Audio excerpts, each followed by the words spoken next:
Corona में मुब्तला परवेज इलाही Zaman park में। PTI के कारकुन और कायदीन जमान पार्क में पूरी अदालती सिस्टम से लड़ रहे हैं और ऐसे में पार्टी के नए सदर परवेज इलाही मंजर से गायब हैं। गुजरात की चौधरी पर इस हवाले से बहुत तनकीद भी हुई कि वो इस अहम तरीन मोड़ पर पार्टी और चेयरमैन के साथ नहीं हैं। परवेज इलाही की इस गैर हाजिरी से फायदा उठाते हुए पहले शाह महमूद कुरैशी ने इमरान खान की मौजूदगी में पार्टी चलाने का दावा किया और फिर इमरान खान की तरफ से 6 रुकनी कमेटी का ऐलान किया गया, मगर इस कमेटी में भी परवेज इलाही का नाम शामिल नहीं किया। तहरीक इंसाफ के लीडर की तरफ से ये सरगोशियां भी सुनने को मिली कि परवेज इलाही हमेशा डील की तलाश में रहते हैं और सख्त स्टैंड नहीं लेते।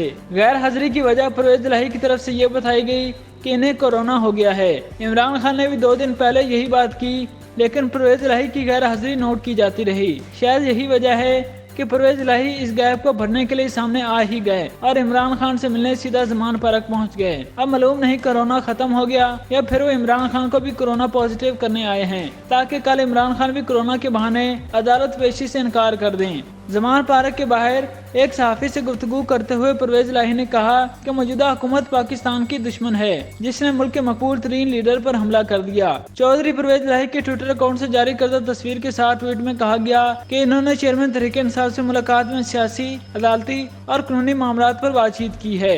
क्या परवेज इलाही अपने धीमे मिजाज और चिकनी चपड़ी बातों से इमरान खान के रवैये की सख्ती कम कर लेंगे? क्या वो इमरान खान को मुहज़्ज़ब तरीके से अदालत में पेश होने और कानूनी अमल को आगे बढ़ाने पर राजी कर लेंगे?